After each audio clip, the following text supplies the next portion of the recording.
I'll need my tablet of this one. What's that? I'll need my tablet for the scripture. Tablet?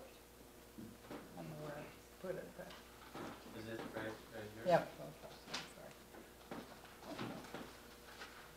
Okay. How many of you saw the promise this morning? Okay. Anyway,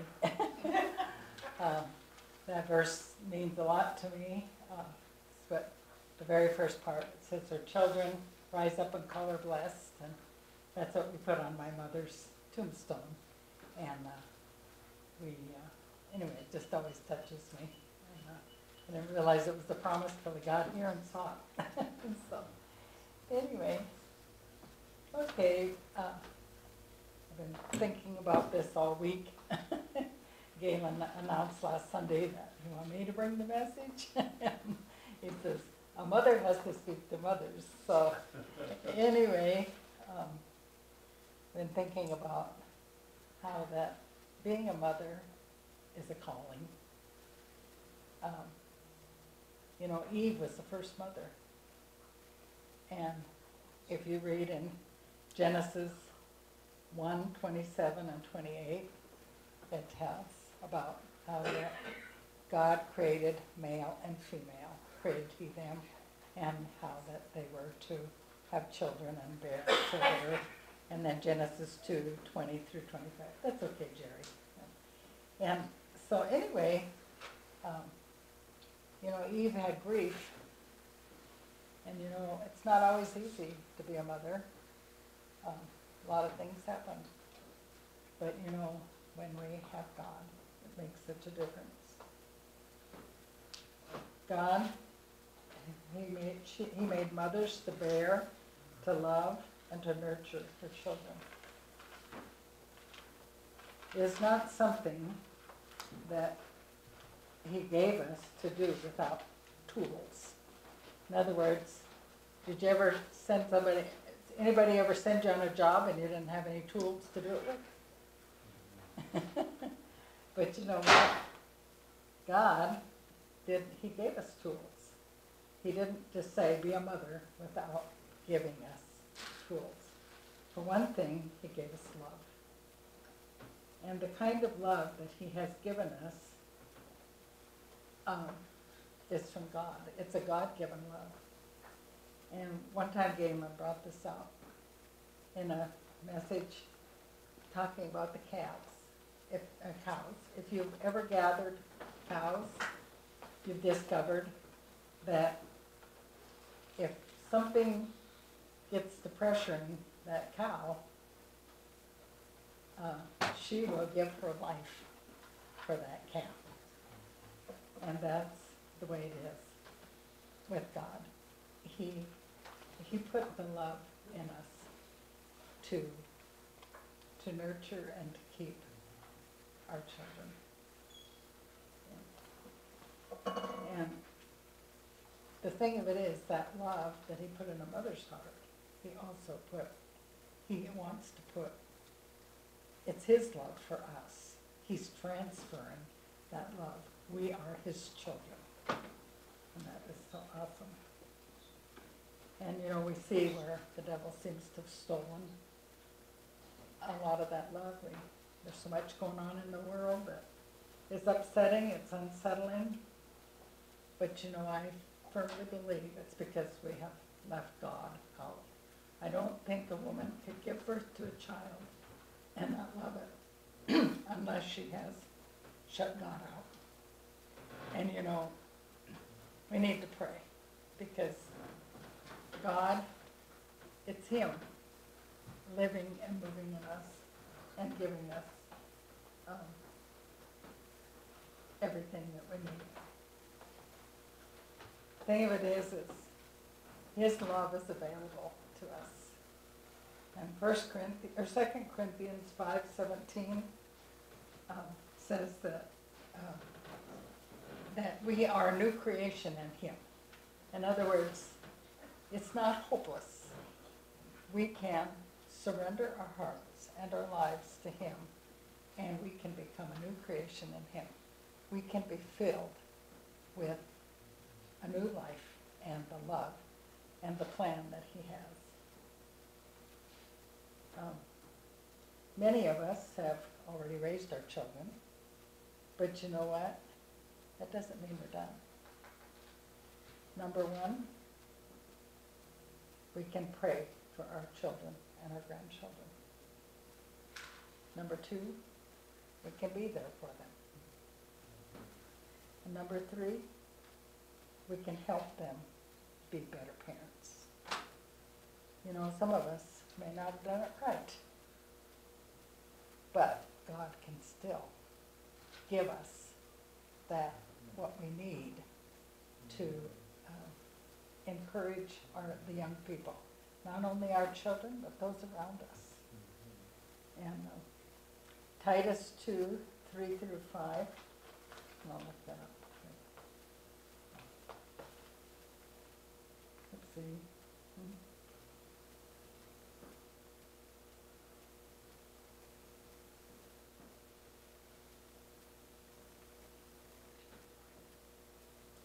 It says, older women likewise are to be reverent in their behavior, not malicious gossips or enslaved to much wine, teaching what is good, so that they may encourage the young women to love their husbands, to love their children, to be sensible, pure, workers at home, kind, being subject to their own husbands, so that the word of God will not be dishonored.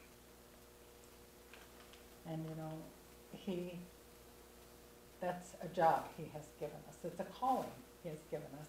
If we've raised our children, we still have that calling to help them.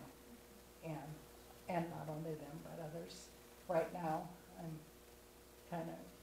there's a young lady in my life that feel like God has put there.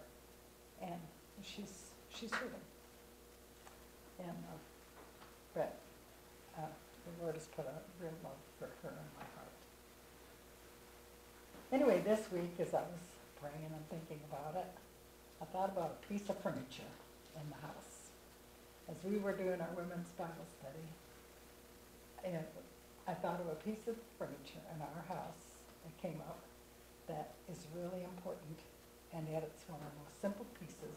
Anybody know what it is? Bible study girls? The table. The table, okay? And you know, the first thing almost that God put in the tabernacle, when he built the tabernacle in the wilderness, had them build it with a table. And it was made of acacia wood and then lined with gold. Steve, you haven't lined one with gold yet, I don't think. Covered it. Be giving him new ideas. But and then it had a ridge, but that was to hold the showbread, which was a symbol of God's presence. And so we thought about that. And so anyway, he placed it in the tabernacle in the center because he wanted it to be the center of the fellowship between him and man. And then another time that talks about the table in the Bible is in the New Testament when Jesus had the Last Supper or the First Communion, and it was the night before the crucifixion. And he gathered all his disciples around the table. And he shared with them, and he broke bread with them, and shared the cup of wine with them, and how that his body was going to be broken for them, and that the wine represented his blood that was going to be shed. And we do that. And you know, we still do that because it's around the table that we gather and his presence is there.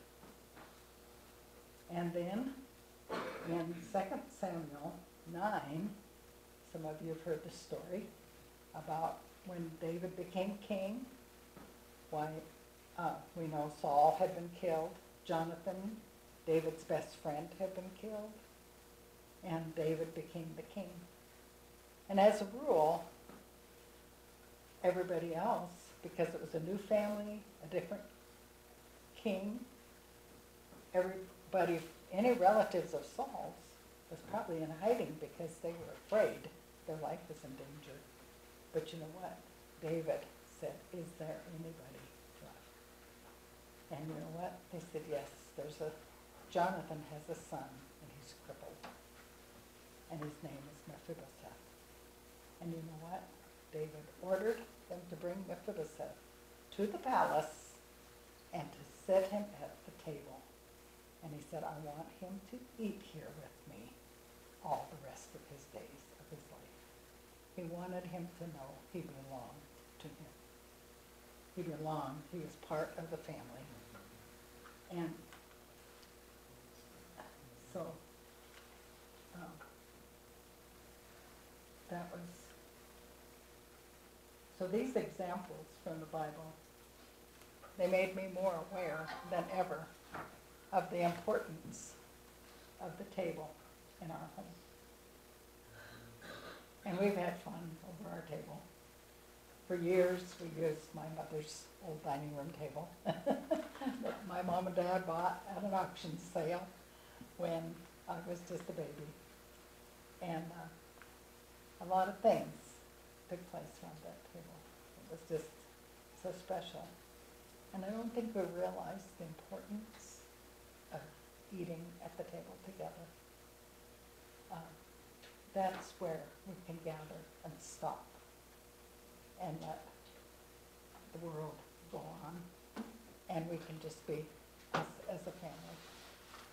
And yes, some of us don't always have our family with us now anymore, but just as a couple, just like we talked last night, it's so important to stop and eat together. And when we sit at that table, if we say grace, what are we doing? We're inviting God's presence around that table. And it's a time where of refreshing. We feed our bodies for physical refreshment, and it's also a time when we can be together and enjoy each other. And so it's pretty easy to understand why the devil has all but destroyed family meals. We see that. We have a couple of our sons, or a son and a grandson. But basically, that was one of the problems, is their spouses weren't raised to sit down at the table and to eat together. And you know, it's so important. Such an important thing. Anyway, I'm thankful for parents who let us eat around the table. And we not only ate around the table, we played games around the table. Of course, I grew up, we didn't have TV till I was in 8th grade. And most of the time it still didn't work. It was usually trouble on the network. So we didn't have that interference. And didn't have a telephone either. But still, my parents, we had that time together. And I thank God for that. And we have been able to do that with our children. And it was such a memorable, and one of the most memorable times was the summer that I think we're just finishing the house upstairs. It was either the summer we were finishing the house upstairs, finishing the upstairs part, or the next summer. But we sat around, we would eat breakfast, and then we would eat one main meal in the afternoon. And a lot of times we were just grateful for what we had. And so anyway, but we had a prayer box in the middle of the table, and we each wrote prayer requests down, and then we'd pass them out, and we would pray over them. And it was just different things like that. One time Galen got a book, and he was reading it, I think it was a skunk story, wasn't it? Yeah. Anyway, this is after Londa was, the first time it was before Londa was born. But anyway, he'd been someplace, they brought this book home, and so we were reading a chapter, after we ate each day. And so anyway, Stuart happened to miss some of it. So anyway, he grabbed the book and read the whole thing.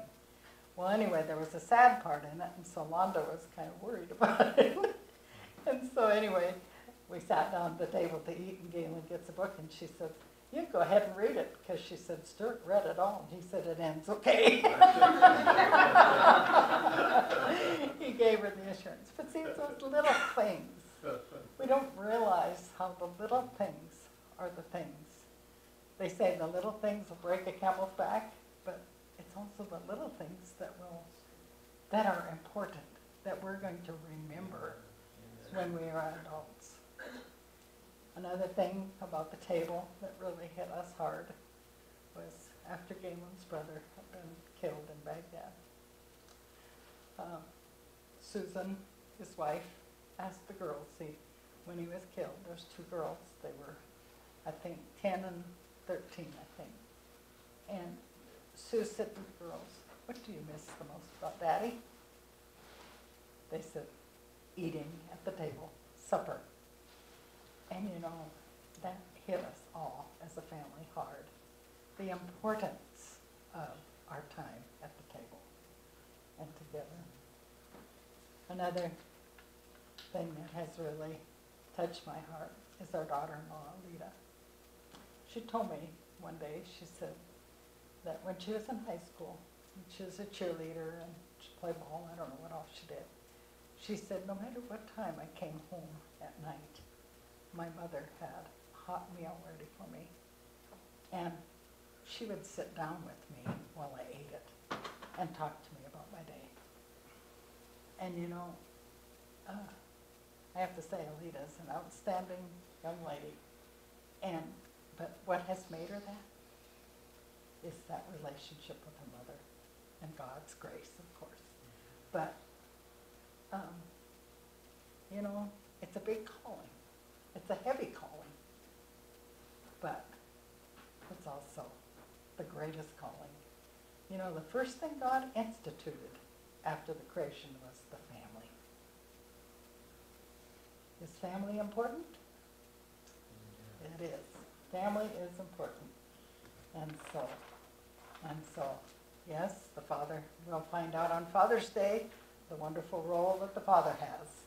But we also have the role that the mother has. And so, I thought we'd read together. Can you get up Proverbs 31, 10 through 31? And I thought we'd kind of read that together. And like I say, our promise today is in that chapter. But it says, "Who can find a virtuous woman? For her price is above rubies. The heart of her husband doeth sick, so that he can..."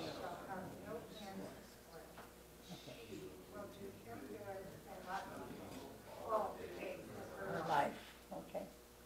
"She seeketh wool and flax, and worketh willingly with her hands. She is like a merchant ship. She bringeth her food from afar. She riseth while all is her household, and portion to her maidens. She considereth a field, and buyeth it. Fruit of her hands she planteth a vineyard. She girdeth her loins with strength, and strengtheneth her arms. She perceiveth that her merchandise is good. Her candle goeth not out by night. She layeth her hands to the spindle, and her hands hold the distaff. She to the poor. Yea, she reaches forth her hands to the needy. She is not afraid of the snow for her household, for all her household are clothed with scarlet. She maketh herself coverings of tapestry. Her clothing is silk and purple. Her husband is no one. Okay. I couldn't help it. Her husband is no one in the gates when he sitteth among the elders of the land. She maketh fine linen and selleth it, and delivereth girdles unto the merchant. Strength and honor are her clothing, and she shall rejoice in time to come. She openeth her mouth with wisdom, and in her tongue is the law of kindness. She looketh well to the ways of her household, and eateth not the bread of idleness. Her children rise up and call her blessed. Her husband also, and he praiseth her. Many daughters have done virtuously, but thou excellest them all. Favor is deceitful, and beauty is vain, but a woman that feareth the Lord, she shall be praised. Give her of the fruit of her hands, and let her own works praise her in the gates. And you know, I read it, I was going to read it in the Message Bible, but then I thought, oh, I think we're familiar with this. And you know, it's a big order. And times have changed, and yes, this is, maybe some of you say archaic, but you know, we can apply it to our lives as mothers. And you know, we all, some of us have mothers that are in heaven smiling down at us and waiting for us. And you know, the greatest thing we can do for those mothers that are in heaven waiting for us is to give our hearts to Jesus, and so that we look forward to eternity with him. It's so special. God is so good. It's so good. All the time. All the time. God is good. Amen. Praise God. Okay, well, we haven't honored the mothers, so we'll have you come up. And then I don't have my ducks all quite in a row yet, but we'll get them. I had to have Lon to bring me some of my stuff, okay? And so anyway, but we'll have all the mothers come up, and we'll honor them